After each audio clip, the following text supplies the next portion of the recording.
Hello बच्चों, आप सभी का स्वागत है मेरे YouTube चैनल में।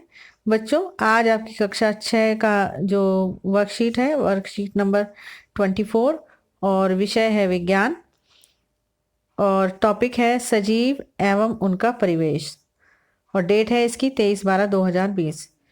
तो आइए, आज जो आपका टॉपिक है सजीव एवं उनका परिवेश, उसमें देखते हैं क्या है। विभिन्न आवासों की यात्रा। आवास जहाँ पर जीव जंतु रहते हैं वो स्थान। तो सबसे पहला है स्थलीय आवास। वह पौधे वह पौधे एवं जंतु जो जमीन पर पाए जाते हैं। तो मरुस्थल, पर्वतीय क्षेत्र और घास स्थल। तो पौधे और जंतु जो हैं वो मरुस्थल में भी पाए जाते हैं और पर्वतीय स्थलों पे भी पाए जाते हैं और घास घास स्थल पर भी पाए जाते हैं। लेकिन जो मरुस्थलीय पौधे होते हैं उनकी जो प्रकृति होती है अलग होती है और जो पर्वतीय क्षेत्र में रहते हैं उनकी प्रकृति अलग होती है और जो घास स्थल में रहते हैं उनकी प्रकृति अलग होती है।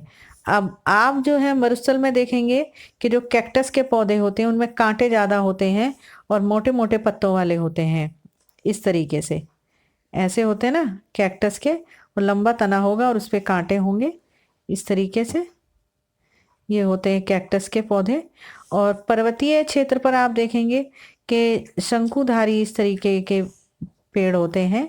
उससे क्या होता है कि जैसे बर्फ वगैरह गिरती है तो वो बर्फ उन पर नीचे पिघल करके गिर जाती है। और घास स्थल में जो होते हैं पौधे वो छोटे छोटे या बड़े या चौड़े पत्ते वाले पेड़ पौधे वगैरह मिलते हैं। इसके बाद जलीय आवास। जलीय आवास जो है वह पौधे एवं जंतु जो जल में पाए जाते हैं। तो जल कहाँ कहाँ होता है? समुद्र में, झील में और तालाब में। अब जो समुद्र में जो जीव जंतु रहते हैं उनकी प्रकृति अलग होती है, जो झील में रहते हैं उनकी अलग, और जो तालाब में रहते हैं वो अलग।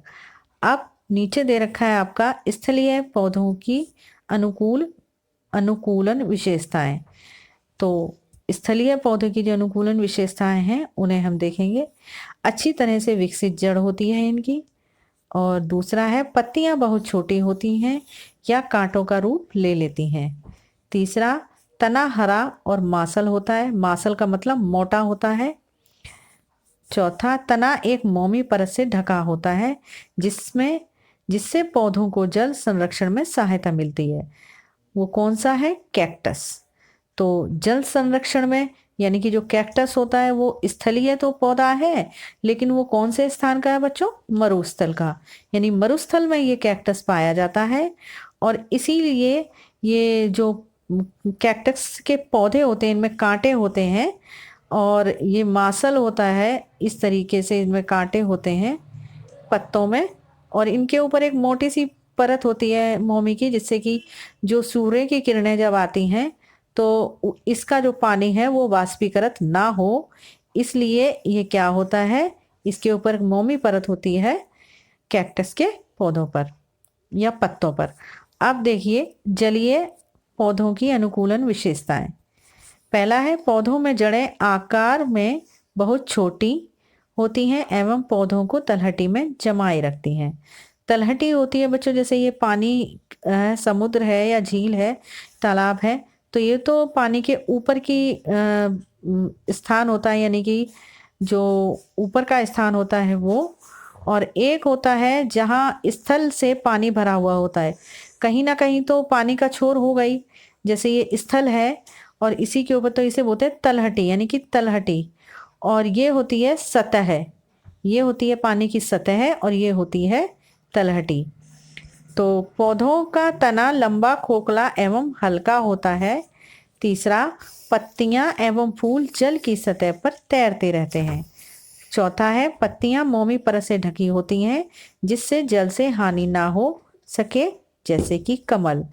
अगर पत्ते जो हैं उनके ऊपर मोमी परत ना हो और वो जल में पड़े रहें तो वो सड़ जाएंगे।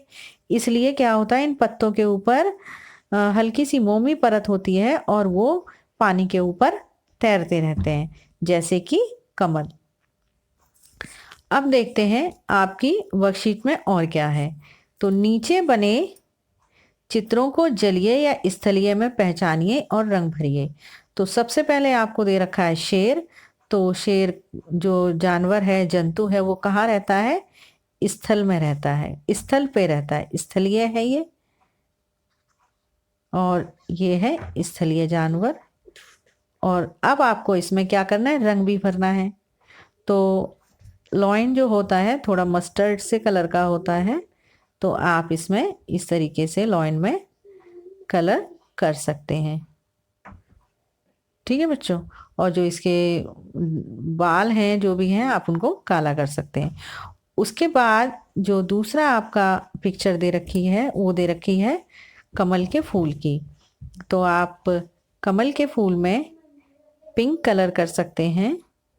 और पिंक कलर करने के बाद इसमें जो इसकी जो लीफ दे रखी हैं, उसमें भी आप ग्रीन कलर कर सकते हैं। ग्रीन कलर करके और फिर आप इसको दिखा सकते हैं स्काई ब्लू कलर करके कि ये पानी पे तैर रहा है, इस तरीके से। और फिर आप यहाँ नीचे लिख सकते हैं ये कौन सा है? ये जलीय है। क्या है बच्चों? ये जलीय। कौन सा पौधा है? जलीय पौधा। फिर इसके बाद नीचे है मछली। तो मछली कौन सा है? मछली भी जलीय जीव है, जलीय जीव है। मछली में आप अपने मर्जी के अनुसार कोई सा भी कलर अच्छे से कर सकते हैं। कोई सा भी कलर जो भी आपके पास हो, आप इसको फिल कर लें। और पानी भी दिखा दें कि भाई मछली पानी के अंदर तैर रही है। उसके बाद है नीचे ऊंट दे रखा है। तो ऊंट कौन सा है? ये स्थलीय है, स्थलीय जंतु है ये। और आप ऊंट में कलर कर सकते हैं मस्टर्ड सा। फिर उसके बाद जो इसके ऊपर एक आदमी बैठा हुआ है, इसके कपड़ों में आप अलग से कलर कर सकते हैं। जो ये बिछौना है ऊंट के ऊपर बिछा हुआ है, उसमें अलग से कलर कर सकते हैं, जिससे कि ये पिक्चर और सुंदर दिखाई दे। तो बच्चों, ये थी आपकी वर्कशीट। आशा करती हूँ आपको अच्छे से समझ में आई होगी।